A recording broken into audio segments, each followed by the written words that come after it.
kepada wisatawan begitu untuk ke Candi Borobudur? Ya, terkait hal ini kami dari Forum DTW hanya merespon, Mbak. Merespon publik ya, khususnya bagi teman-teman pelaku bisnis pariwisata. Pasca diluncurkan kenaikan tarif itu, beragam tanggapan pro dan kontra masuk ke kami. Salah satu ada dua yang menjadi pertimbangan kami. Yang pertama adalah teman-teman biro perjalanan yang biasa bermitra dengan kami yang sering membawa rombongan ke Magelang, ke Borobudur dan kawasan daya tarik wisata yang ada di kawasan Borobudur, satu keberatan karena terlalu mahal. Mhm, Jadi saya hanya menyampaikan respon dari teman-teman pelaku wisata ya. mhm, Yang kedua, teman-teman pelaku wisata daya tarik wisata dan juga pelaku UMKM. UMKM yang ada di kawasan khawatir kalau responnya masyarakat yang cukup beragam dan rata-rata viralnya di medsos itu adalah kecaman terkait kenaikan terlalu lemah dan lain sebagainya. Teman-teman pelaku usaha khususnya yang di sektor pariwisata dan UMKM ini merasa khawatir nanti ke depannya banyak orang yang akan menuju ke Borobudur itu mengurungkan niatnya ke situ. Itu dua ya. Terus ada lagi tambahan terkait penentuan tiket siswa. Siswa yang bertiket 5.000 ini padahal daya tarik wisata yang ada di Kabupaten Magelang rata-rata tiketnya sudah di angka 10.000 ke atas. Di mhm, rata-rata di angka 20 lah. Suarga mhm, Bumi, ada Taman Kelinci, Ketepas sendiri ada di angka 12.500. Nah, ini kesan kesan tiket yang ini yang dialami teman-teman pengelola daya tarik wisata ketika nanti siswa harganya 5.000 itu tiket yang ada di daya tarik wisata sekelilingnya itu menjadi mahal. Ini apa keluhan dari pengelola daya tarik wisata. mhm, baik. Sikap kami terhadap kebijakan kenaikan tarif, kami berharap begini, ada kajian, tidak hanya kajian terkait konservasi, terkait pelestarian cagar budaya. Kami juga berharap ada kajian tentang sosial ekonominya. Hari ini Borobudur ditetapkan menjadi destinasi super prioritas. Pemerintah pusat dan stakeholder itu kurang. Saya tidak mengatakan tidak, kurang melibatkan masyarakat lokal kawasan terkait pembangunan gerbang, terkait kebijakan, semua itu hanya sekarang dewe orang-orang pusat. Mhm, Kami warga lokal tidak pernah dilibatkan tentang temanya gapura dan lain sebagainya. Nah, ini kami berharap ketika nanti membuat kajian terkait tarif, kami masyarakat lokal pelaku wisata di kawasan Borobudur ikut dilibatkan. Candi itu dibangun oleh nenek moyang kami, mbah-mbah kami, bukan wong-wong pusat yang bangun. Yang bangun candi itu adalah orang-orang nenek moyang leluhur kami yang ada di kawasan Borobudur.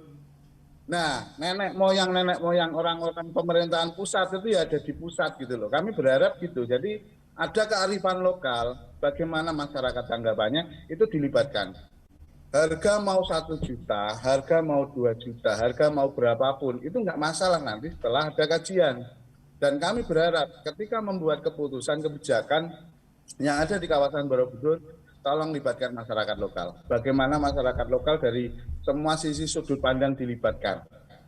Eh, Bangunan candi itu ditemukan awal dead monument, bukan tempat ibadah. Tetapi ketika ada Waisak, itu pasti ada diskresi ya, izin. Dan selama ini baik-baik saja, tidak masalah. Tetapi kemarin kami juga melihat ada framing juga, framing bahwa tempat ibadah diinjak-injak dan lain sebagainya.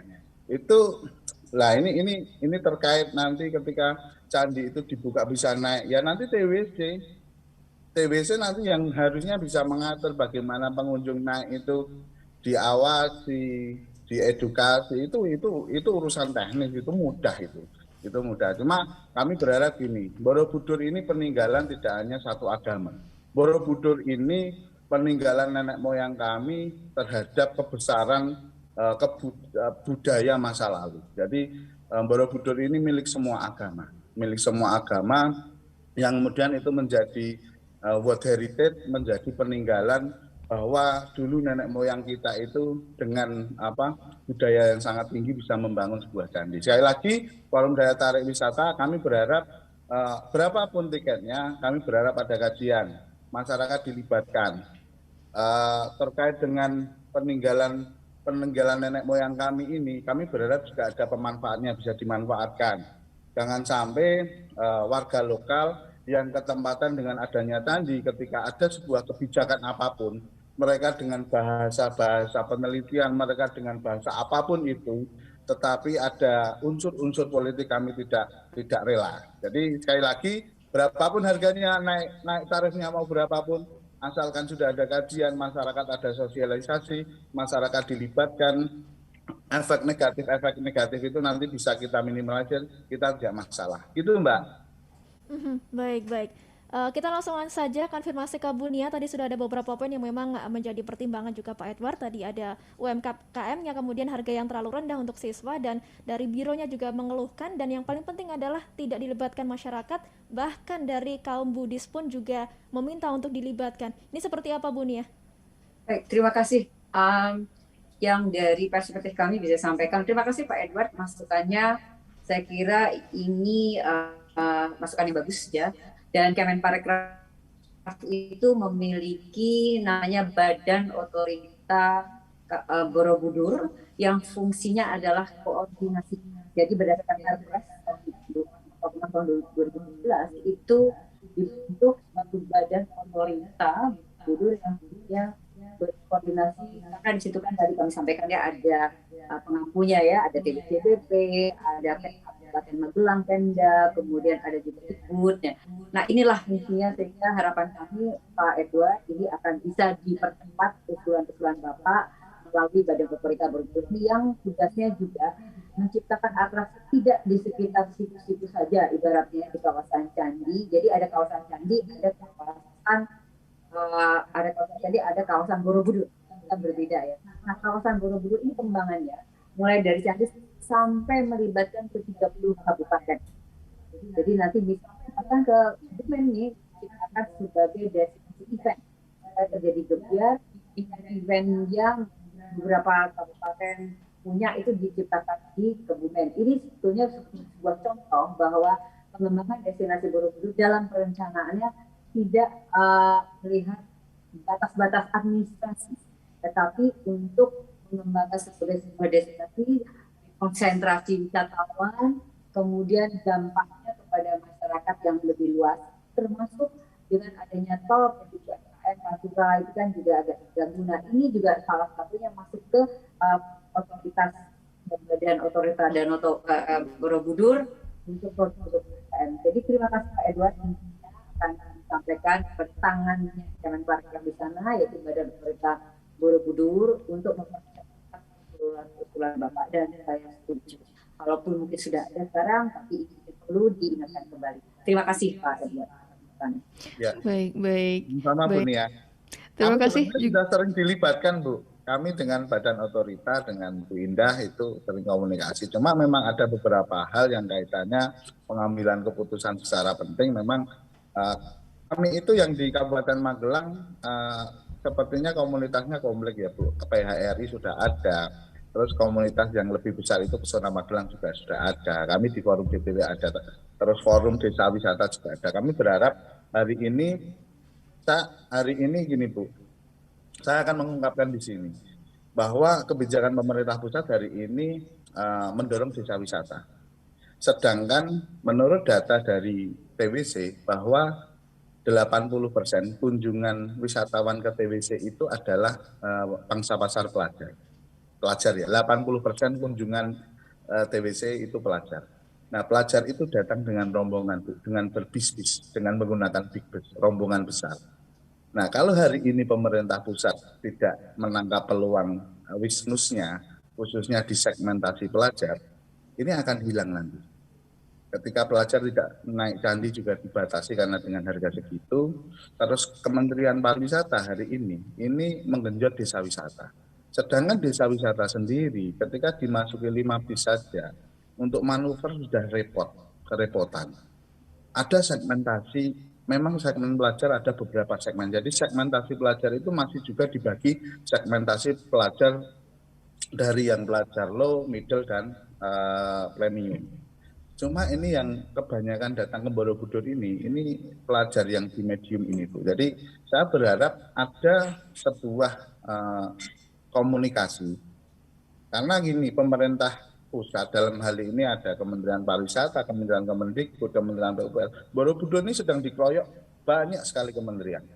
Tetapi pembangunannya kami rasa ini tidak sinkron gitu loh. Karena apa? Karena kurang melibatkan kami. Kami sepakat Bu. Kami dari Forum DPW hari ini mendorong masyarakat untuk mengembangkan pariwisata. Kami ada data 239 daya tarik wisata di Kabupaten Magelang. Jadi di Kabupaten Magelang itu ada 239 daya tarik wisata plus desa wisata. Kawasan yang berkembang jelas di kawasan Ketepas, kemarin libur lebaran kita luar biasa. Di kawasan Telomoyo, kawasan Nepal Van Java, ada di kawasan Menoreh, itu semua menggeliat kami dorong. Kami bahkan sebelum puasa kemarin meluncing terus tempat wisata yang ada di pinggir penyangga. Artinya apa? Konsep-konsep untuk meramaikan Ligit, iya tuh kami juga lakukan itu. Cuma kemudian ketika membuat kebijakan-kebijakan yang sangat krusial, kebijakan yang sangat penting, kami berharap masyarakat lokal, basic lokalitas itu harus dilibatkan. Agar kemudian kami juga bisa menselaraskan apa yang menjadi keinginan kami, apa yang menjadi tujuan kami, visi misi kami, biar bisa selaras dengan apa yang menjadi kebijakan pemerintah pusat. Cuma itu kok mudah tadi. Kami masyarakat tidak selalu tangan di bawah. Kami ini mendorong, kayak Tumpeng Menoreh itu kita tidak apa ya, tidak meminta pemerintah untuk bagaimana. Tumpeng Menoreh itu Mas Soim itu kita dorong terus waktu itu dengan apa pemuda yang berdaya, akhirnya bisa. Akhirnya ada investor yang melirik. Teman-teman kita dorong semuanya. Kita tidak mau membebani pemerintah, tapi kami juga tidak mau pemerintah sakar PDW. Pemerintah menjalankan tupoksinya, tugasnya juga menggunakan anggaran. Anggaran itu anggaran uang rakyat, bareng-bareng dengan masyarakat. Kami tidak mau waton, kami tidak mau menyalahkan, enggak.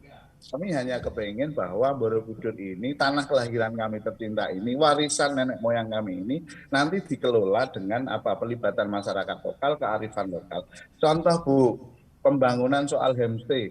Homestay di Kabupaten Magelang itu, Borobudur itu terkenalnya batu kali dari Merapi, tetapi homestay dibangun dengan batu bata. Batu bata itu identiknya dengan Jawa Timur, kerajaan yang ada di Jawa Timur. Nah ini apa? Ini menandakan kurangnya melibatkan masyarakat lokal. Jadi itu Mbak, mohon maaf. Setuju banget Pak Edward, terima kasih. Ini masukan yang bagus dan memang inilah ya forum ini, terima kasih kepada Radio MQ nih yang membuat kita lebih diingatkan gitu ya. Saya setuju justru keunikan pariwisata itu kan ke lokalannya ya Mas. Jadi terima kasih Mas Edward masukannya. Baik, terima kasih Pak Edward. Kemudian kita coba konfirmasi juga begitu ya.